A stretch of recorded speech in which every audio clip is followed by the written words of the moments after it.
What's going on, Falcon fan? This your boy Ricondo coming back at you with another video. Sorry I'm coming back late to talk about this past preseason game. It was exciting. Unfortunately, we did have an injury. They called the game short.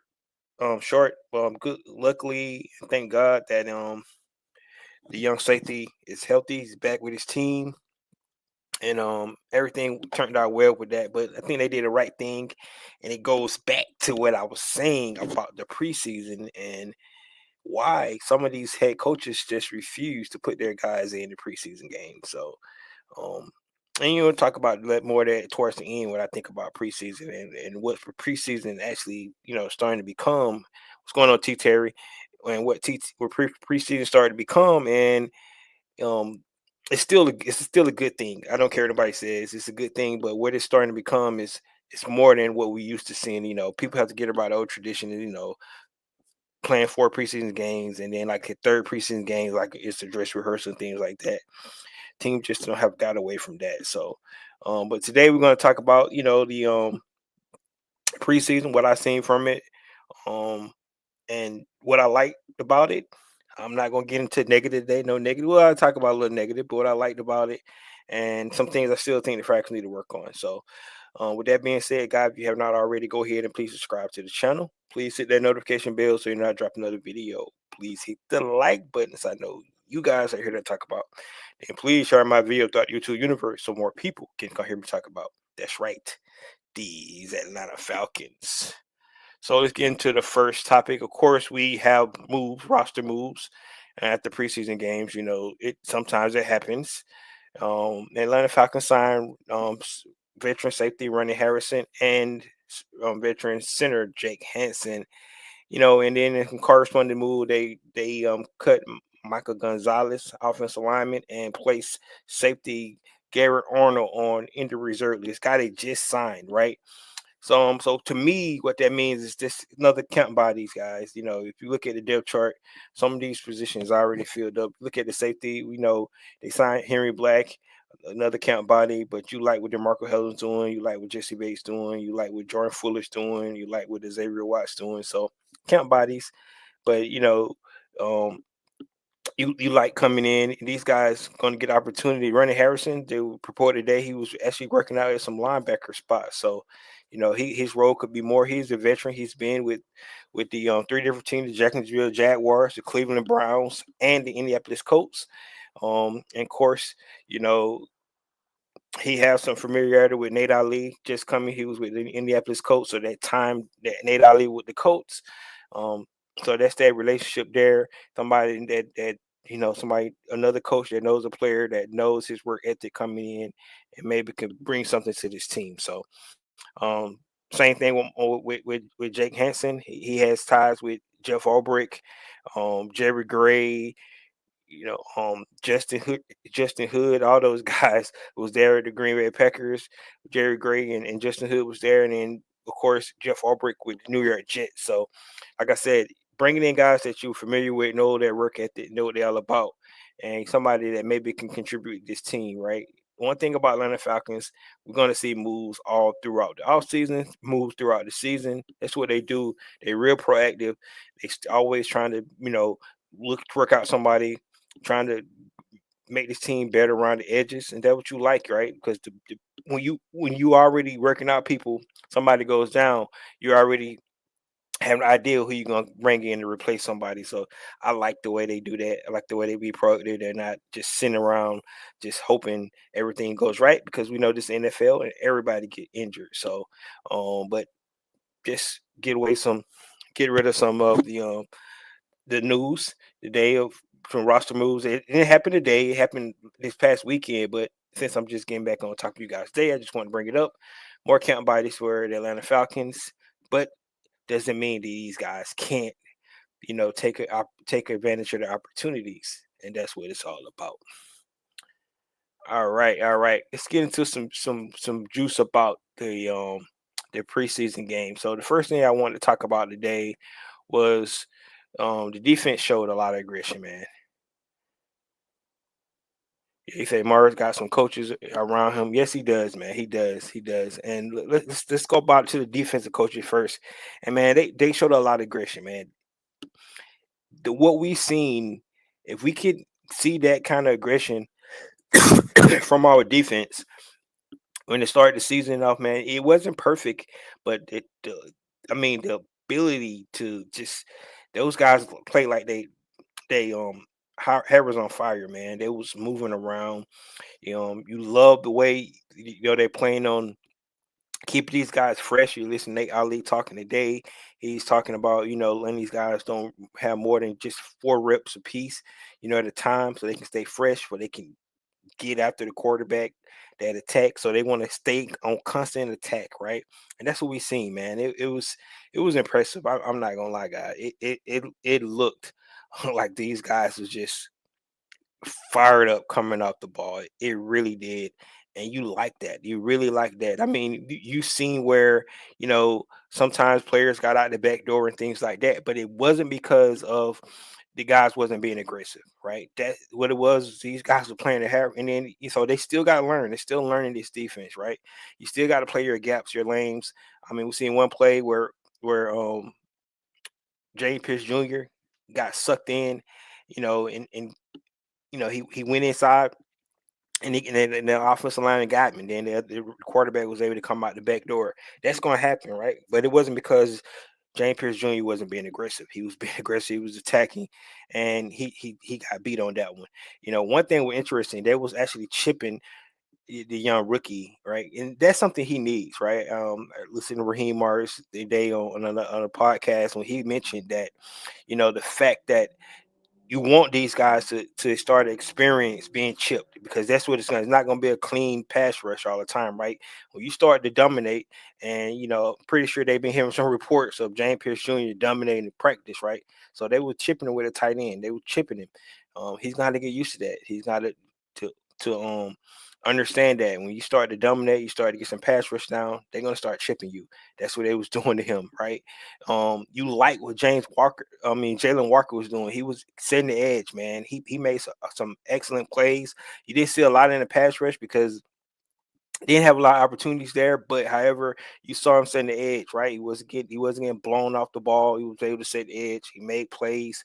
And these guys just gonna get better. They had the two rookies, pass rushers had about 18 sacks apiece. And that's good in the first. And I feel like they should play the next two preseason games because the more reps they get, they're gonna be dependent on a lot. So these guys need to get more and more acclimated to the speed, more acclimated to what team's gonna be trying to do to them.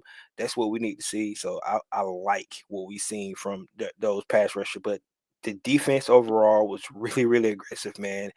Um, and you just gotta like what you see. What's going on, Carrie? She says, "Hold on, let me get this." Ricardo, hope you're doing well. Love the defense. Look, play very aggressive. Can't wait to see the starters out there. Yes, yes, yes. Now, what's interesting, it was some starters out there. It was a few starters that actually played in this game. But it wasn't, the total group. So we really don't know what it'll really look like when you got your starting linebackers out there.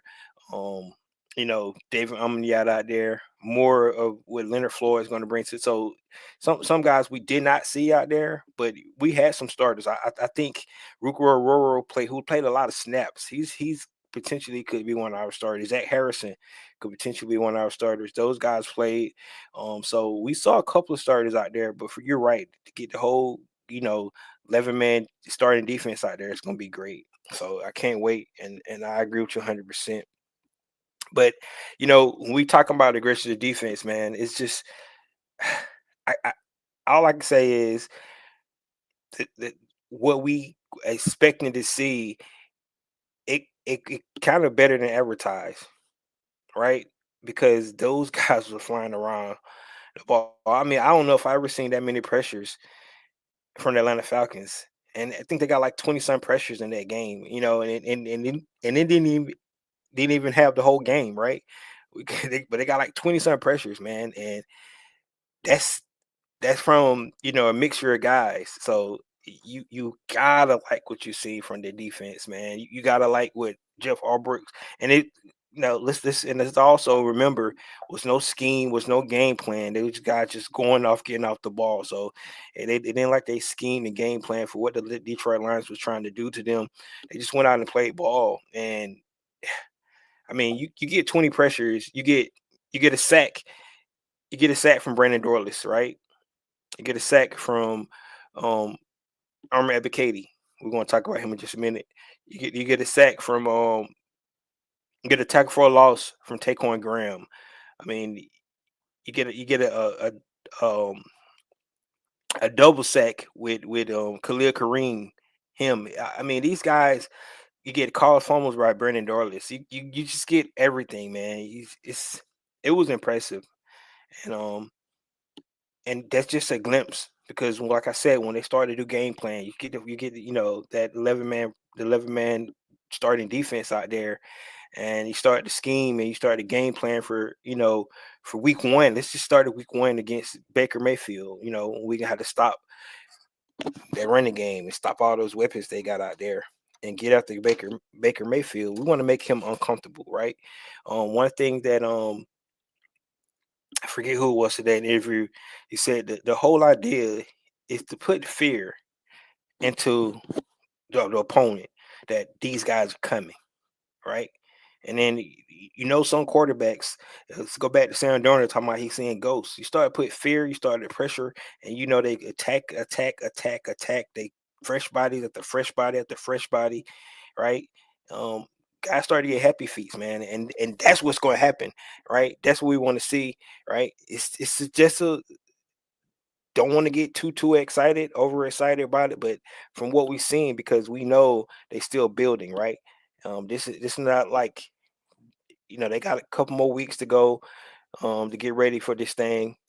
Probably about 3 or 4 weeks to go before they get ready for this thing, and they're gonna get some good practice this week against the Tennessee Titans. So I'm just excited about what we're gonna see. He said Brandon Doyle is really impressed. Yeah, yes, Brandon Doyle is gonna be an issue, man. He caused a lot of plays. He got a strict sack. He was continuous in the backfield. He made a lot of plays, man. Brandon Doyle really, really impressed me. He really did. I'm not gonna lie. And for a guy that we didn't get to see a lot of last year, to come out and show his chops, that was really impressive. So yes, you're 100% right. Brandon Doyle was really, really impressive. T. Terry said the starter are not going full strength during preseason. JPJ said it today. He was just wanting to get out there and he just wanted to get a sack. He's gonna get it before the preseason. I just believe that. I think before the preseason, no, we're gonna see him get a sack, man. I believe that. I believe that. But just stay on the defense. So, you know, interesting thing, right? It's one person that we have not talked about a lot this off season, and that is Armor Ebiketie, right?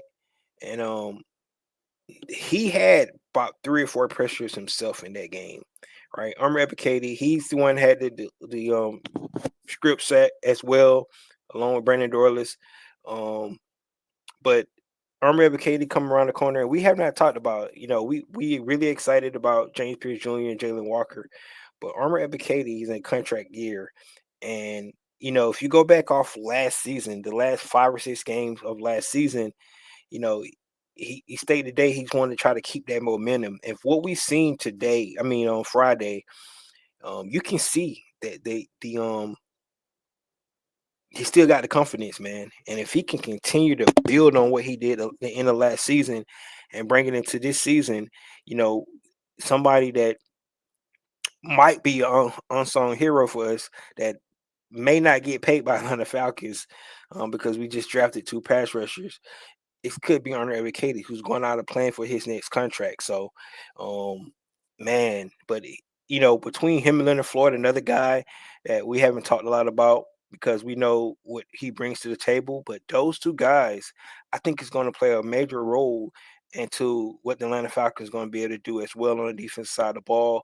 They're veteran guys that have been in the league a while. can bring along the rookies, which is a good pass rush room, but you know, we don't want to forget about Leonard Floyd and Armor Ebiketie because both of those guys as well.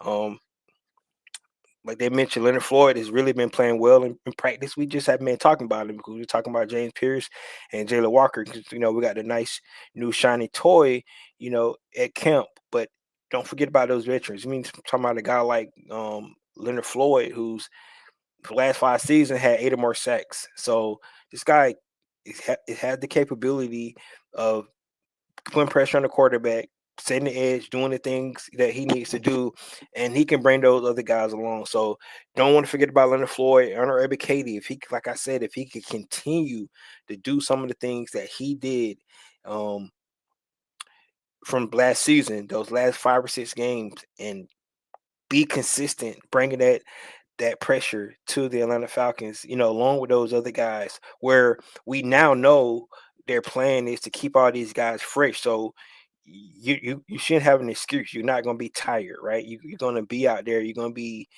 fresh to go, fresh bodies. Those offensive linemen don't take a break, but you'll have the ability to do that, right? You get four hard rushes, getting up the field, trying to get to play in the backfield, and then you switch out with somebody who's just a fresh, and they continue to do the same thing. So that's what you want to see. You love that, and those two guys. Just wanted to mention Armor Ebiketie and Leonard Floyd as well. So let's see. We got a couple of comments here. Uncle Steve Lounge says, "What's up, Ricondo? AK gets a lot of slander, but being the most consistent with the center." Yes, you're right. The last couple of seasons, even though I mean 5 or 6 sacks don't seem like it's a lot, but he has been consistent, and you're right.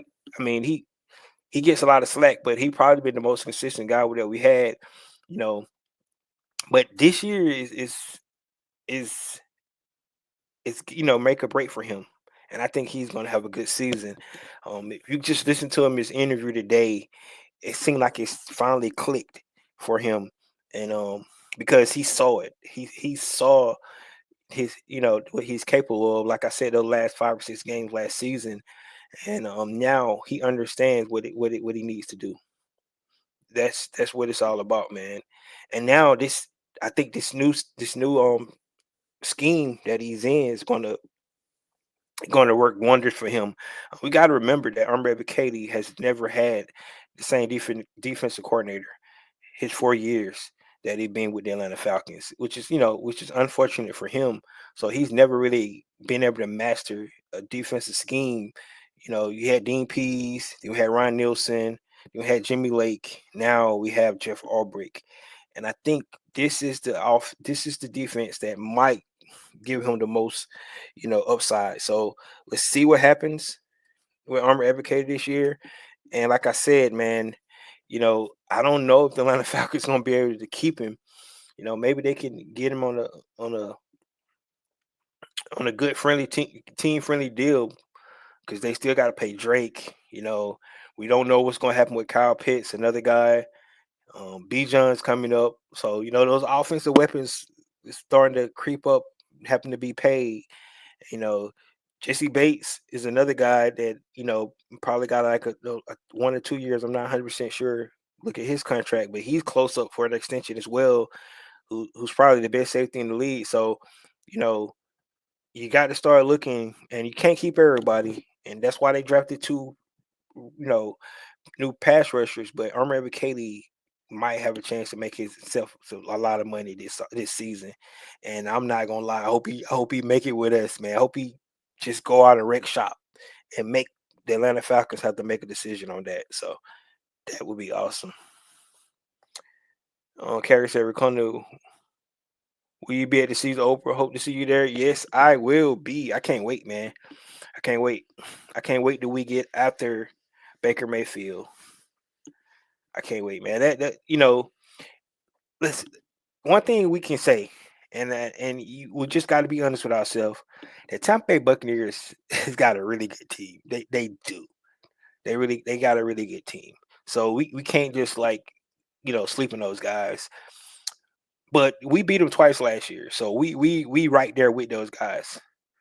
We just got to deliver on our end on the other games as well. So, but Tampa Bay got to get. So this is gonna be a really good game. I think it will be. Like I said, Baker Mayfield been playing some really good football as of late. Those weapons he got.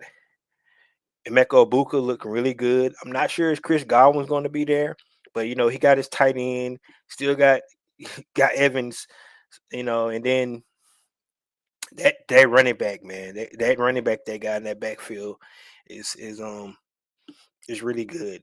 And then we know what Todd Ball is going to do. He's going to try to pressure Michael Penix, try to make him make mistakes. That's what he does, especially to a young quarterback. So it's going to be a really good game. But we got about 3 weeks away from that. So we're not going to. These guys still prepping, getting ready for they can start getting a game plan for that. But that's going to be an exciting game. Yes, I will be there. Um, Gary says, I read AK-17 was the highest graded pass rusher week 1 preseason pass rushing ups. Yes, and you can see it on the field. I think it was a 93 on PFF grade. So, but you can see the that that show on film. So he showed well on film, man. He really did. They might shut him down for the rest of the preseason because of the way he actually showed well. But because one guy where we didn't talk about that I did see get a lot of snaps. Raheem mentioned him on a podcast I seen today was Braylon Trice. And we didn't see a lot of him on the preseason game, but he's gonna get a lot of reps this week with the Titans, and he should get some reps in the game as well. So that's a guy that we need to see, a guy that they had high hopes for last season that was really making plays, for the Atlanta Falcons before he went down. So Braylon Trice is another guy. We don't want to forget about Braylon Trice. And that's why I'm saying Armando Katie could be his last season. So um Gary said, I really hope we can extend Jesse Bates the third. I think he's in the book for 2 seasons. Yes, man. Yeah, yeah, we got it. I think we need see this is, and I know teams don't like to do this, but this is where you go ahead and do the extension now, right? He earned it already. I mean, I think he got they say he got like 10 interceptions since he been with the Falcons. Got a pick six every season that he been with us. Like the guy's earned a new contract already. And I would lock it in because what you don't want to do is have to pay over market value because you wait till the last minute, like the Cowboys do with their players every year, right? They wait till the last season, they let all the other guys in that position get paid, and they overpay. So, but Jesse Banks, it would be worth it. And I know they got high upsides for DeMarco Helms. Um, Xavier Watts coming along could actually start this year, but Jesse Bates is on another level by himself, man. So um, I don't see nothing wrong with giving a guy that earned it, 2 years out another contract. I'm just saying Jesse Bates should retire as Atlanta Falcons. It's just my opinion. Um, and if it's 2027 free agency, they can pay him now. Like, get it out the way, man. That's the way I look about it. Don't want to lose Jesse Bates. He said, I agree. We can't sleep on them. We have to beat them once come week 1. Since we play the Bucks, it feels like yeah, it does feel like a must win. I agree with you 100%. First of all, you want to start the season off right. It's our home opener. We at home. We're not on the road. And then that gauntlet of a schedule, those first 6 games, it's not easy. Now, it doesn't mean that if we don't win the game, it doesn't mean the season over. But we want to set the tone, man. First win the division to let the big Bucks know we still here, and it's not going to be easy, just like last year was it. And we just got we got this. I just bragging about this new defense, right? We can't come out and let Baker Mayfield cut us up because that would be upsetting. I'm just being honest about it. So I really hope that we could deliver on week 1. But like I said, that's about 3 or 4 weeks away. So let's let these guys continue to build and get ready before we start talking about week 1. All right, let's go into the offense, the offensive side of the ball. I went on and on about the defense, but we did see some good things from the offense as well. I'm gonna start off with the concerning things first, and that is that we could not run the ball, which I did not like. Um, we could not run the ball. Of course, we didn't have our starting offensive line in there. Our starting backs, but I didn't like the way we could not run the ball. Right, that's what's a concern to me. That's something that I'm not really worried about that. Going over to our starters, but I did not like the fact that we couldn't run them all. So it kind of made the offense kind of one dimensional. So um, that's what I did not like. But what I did like was our depth at the skill positions. It really showed. You look at guys like Dylan Drummond. Dylan Drummond, man, he looks like a guy that can make this roster. All right, he made a lot of plays. Dylan Drummond, I was impressed about him. Chris Blair, another guy that really flashed on the offense side of the ball. Um, Easton Stick, the way Easton Stick played, people forget about Easton Stick, but he did start some games for the Chargers when Justin Herbert was hurt. So he does have NFL experience, and it seems like he has, figured out this Atlanta Falcons offense because he played really well. He played well in that game. Like I said, especially when the offense was so one dimensional. But you go look at his pass percentage in that game. I think he only had like 2 or 3 incompletions. So Easton Stick really played well in that game. But guys like Dylan Drummond, guys like Chris Blair, um, even Nick Nash looked it good as well. So from an offensive standpoint, you look at our wide receiver depth. Um, Atlanta Falcons going to have to cut some of these guys. I do understand that because they're probably going to keep 5 or 6 receivers, and right now it's like probably 4 positions already taken, right? And that's Mooney, London, Ray McLeod, Cardell Hodge. Those are 4. I think those guys are already solidified. It's going to be on the squad. So that leaves what 2 more spots between all these receivers that I just mentioned. You know, Casey Washington is another guy that's been flashing in practice. Didn't see him a whole lot in the game, make any plays, but he's been practicing with the ones and the twos. So he's getting up higher up on the depth chart. Depth chart.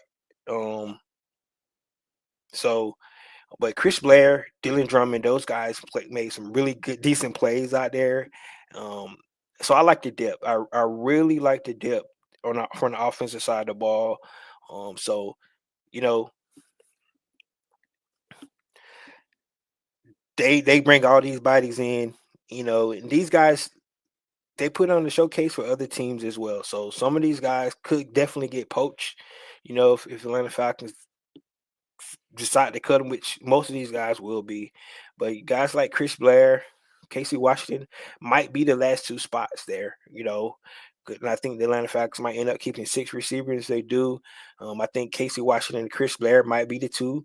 But like I said, Dylan Drummond really made a name for himself. I know people put Jamal Agnew as another receiver, but I think just like last year when they had Avery Williams as a special teamer, he wasn't really he was a running back, but he fell more in special teams. I think Jamal Agnew would kind of fit that same role. He'll fall more as that special teamer, and so he'll be kind of maybe the 7 receiver. But I'm thinking they're going to keep 6 receivers plus Jamal Agnew, which would be 7, which means some other positions going to be short, right? So definitely got to look at that. So when you kind of construct this 53-man roster, it's really hard to especially start coming to these cornerbacks and receivers and things like that because it's a numbers game, right? You can have so many offensive linemen, need at least 9 of those guys, but you got some really good defensive linemen. See what I'm saying? your linebackers, your safeties, your corners. So when you start talking numbers, when you start talking 53-man roster, it's tough. So um, some guys going to get cut because they just don't have the bodies. Now, a lot of those guys going to be back on the 16-man practice squad. But like I said, when you put put your game on film, all other 31 teams around the league can take a chance and sign you to a contract. So, and that's what you want, right? That's what you're playing for. You understand that because if you look at who did not play on Friday, most of those guys wasn't injured. So basically, they already telling you these guys, probably locked to make the team. They didn't even play. And a lot of those guys wasn't injured. So um, that's some of the things you got to think about. Just when you're looking at who they play and who they don't play. Now some guys were injured, right? Like guy like JD Bertrand didn't play. Carlos Washington didn't play. It was some guys that did not play in the game, so it's like not like they gonna make the team, but some of those guys was injured, right? But the guys I'm talking about, the whole entire offensive line, Dave Humlin, Yada, you know, those guys that didn't even suit up. AJ Terrell didn't suit up, so um, the guys. Let's see here. T. Terry says Sticks look like Kirk Cousins out there. To me, just younger. Yeah, man. Easton Stick. I'm tell you, I was like, man, they need to find a trade partner for Kirk Cousins. Easton Stick. I think he could be our backup. I really do. And like you said, he's younger, but right now, it's nowhere for Kirk Cousins to go. So he's our backup. Um, and we got a good backup. I don't like I said, just like I mentioned, I didn't think he was going to be a distraction in the locker room. He has not been, so we don't really need to worry about that. We're talking about Kirk Cousins. All right, all right, all right. So, guys, my standout players for the game, right? And let's go to some guys that could make some money per se. And we're going to start with Josh Woods, right? Josh Woods looked really good out there. I think he probably led the team in tackles, um, but he was all over the field. And the fact that Troy Anderson and JD Bertrand can't stay healthy, neither one of those guys, even JD Bertrand, he's starting to be injury prone as well. But him and Troy Anderson not being out there, and Josh Woods looking the way he's looking, um, really made a name for themselves out there. Um, Another guy, D'Angelo Malone. D'Angelo Malone, you know, he's another guy. Came with Armor Ebiketie, you know, 4 different defensive coordinators.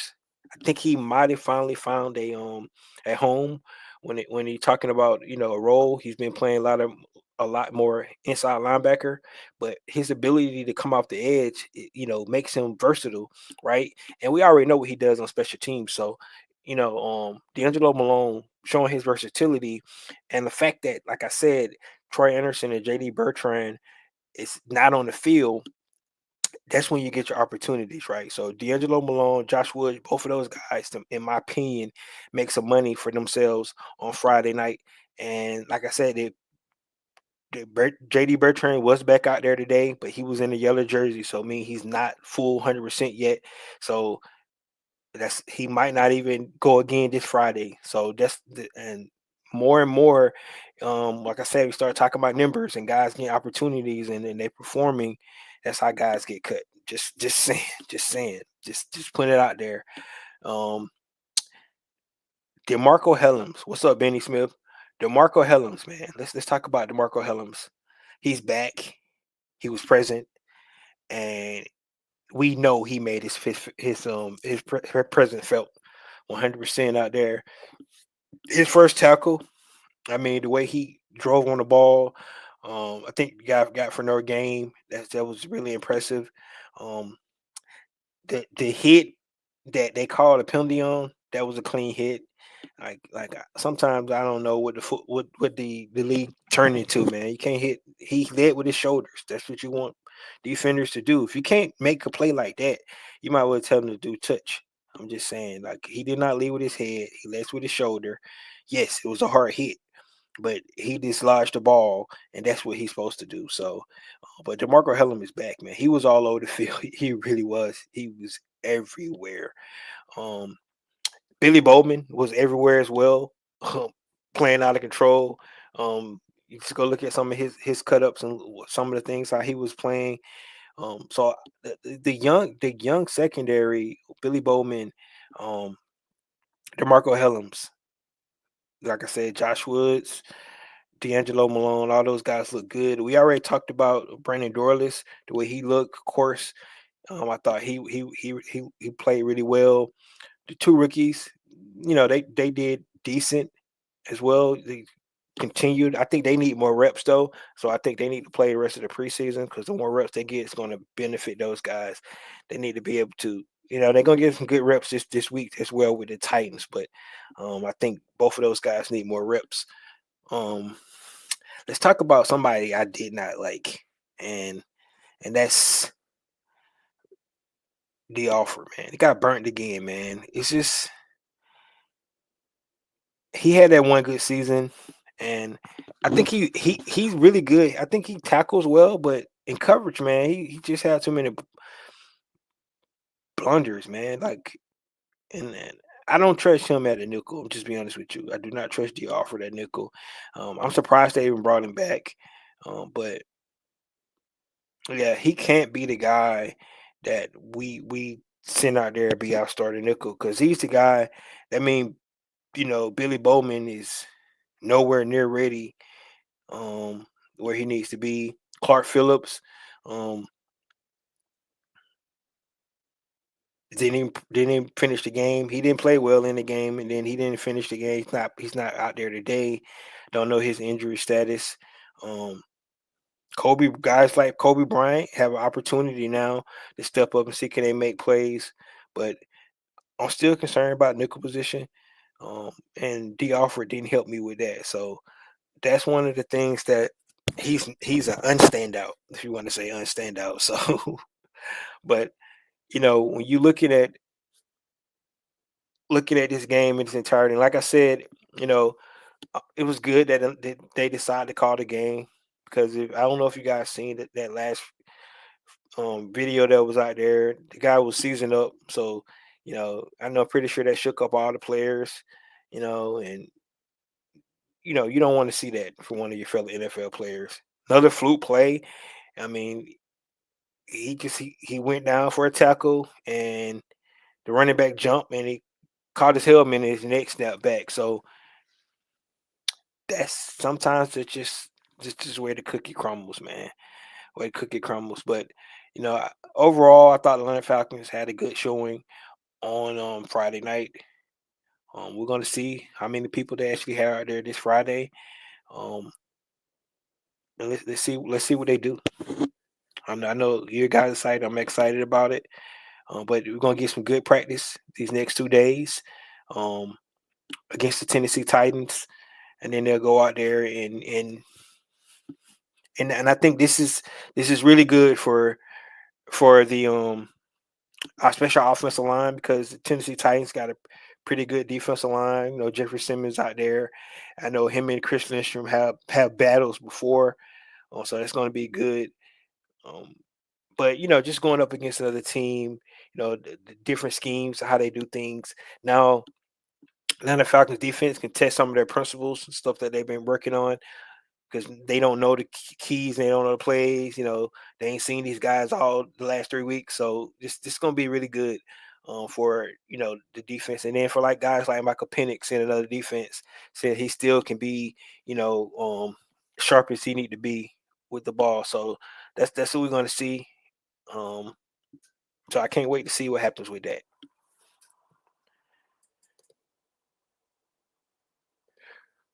All right, so the last thing I'm going to talk about is the preseason games, right?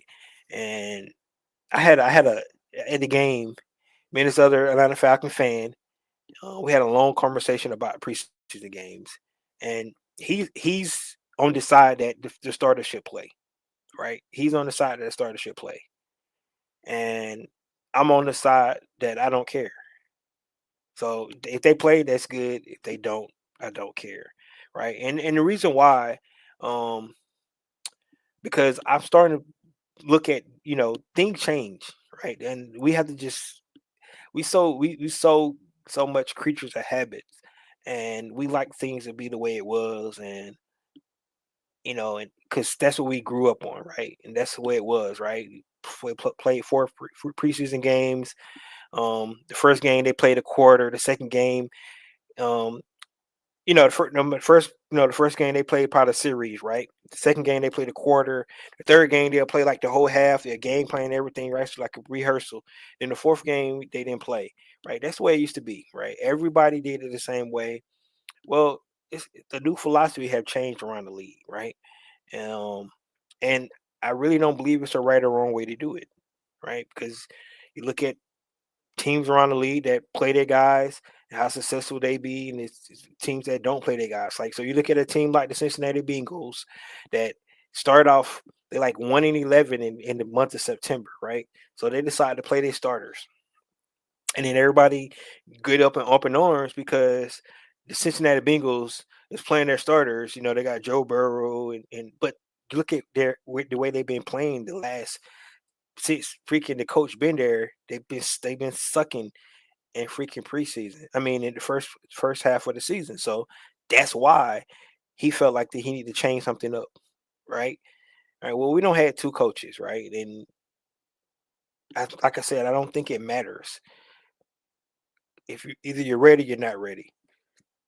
It comes down to the game plan because it don't matter when you play that first game of the season. It's gonna be unscouted looks. It's just the way it is.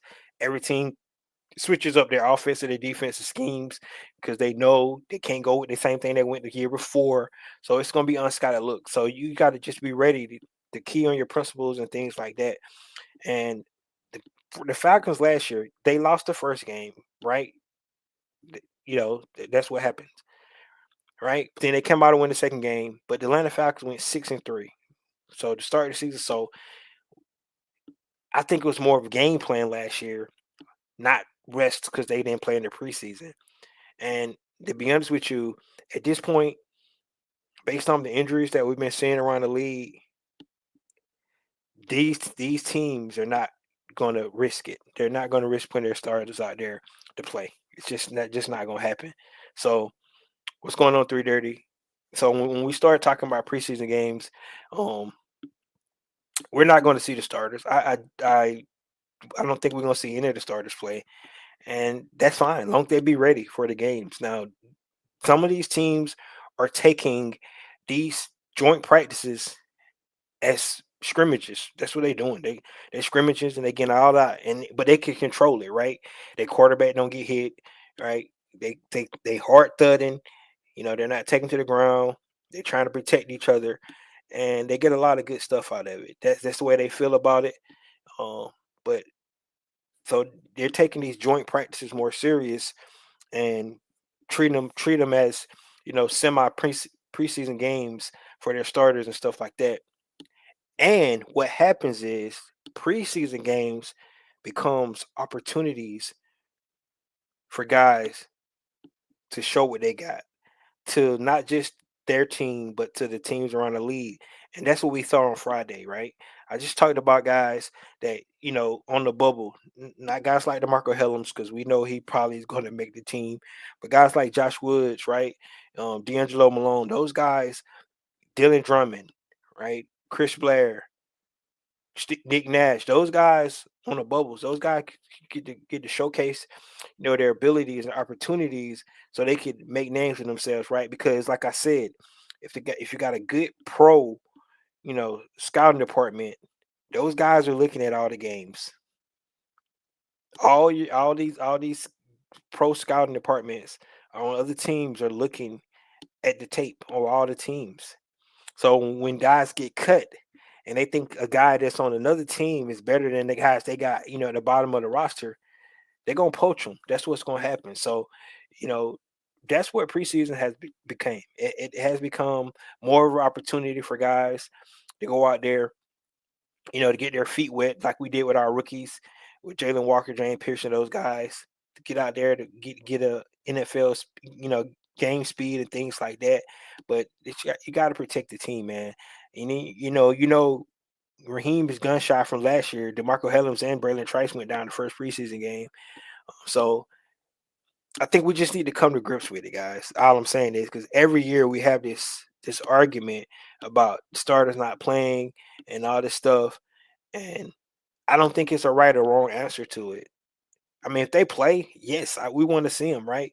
But they're not going to game plan, right? They just go out there and they're going to play. They're not scheming, showing because they don't want to show anything. Like I said, that first game, you want to be unscouted, something that the other team ain't ready for, right? You're not going to go out there and practice that in a preseason game anyway. So you're just going out there, and I get you're not going to rust off, but like I said, this is what the joint practice is for. They feel like they being able to put more control behind it, and then you listen to Raheem Morris, he actually doing more, team practices anyway, and got rid of some of the 707 drills and doing more team oriented stuff. So the number of snaps that the starters and the twos are getting is valuable.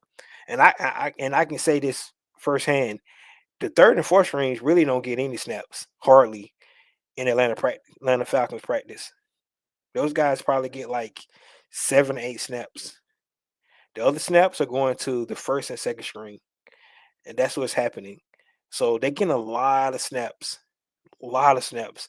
I think by the end of training camp, these guys probably had 3,000 snaps or more in training camp. That's a lot of snaps, guys. So they're getting the practice they need, and it's in the controlled environment. So when week one comes, they're gonna be ready. Now, if they bring them out there in preseason, I'm cool with that too. So I'm not saying that they shouldn't do it. I'm just saying I don't care. So that's the fence I'm on. But I just wanted to come out here and say this because every year we have this conversation, and I don't think it matters, right? So we already know the Atlanta Falcons come out and start slow and they play bad against Tampa Bay Buccaneers. Everybody gonna say because they didn't play in the preseason. So let's get ready for that. That's what most people gonna say, and that's just the way it is. All right. But other than that, guys, um, it's a good start, right? We still got a long way to go. Um, I'm not gonna lie. I saw a lot of guys that's going to be counted on to help contribute on the field on Friday, right? A lot of young guys, right? They needed reps. They needed reps.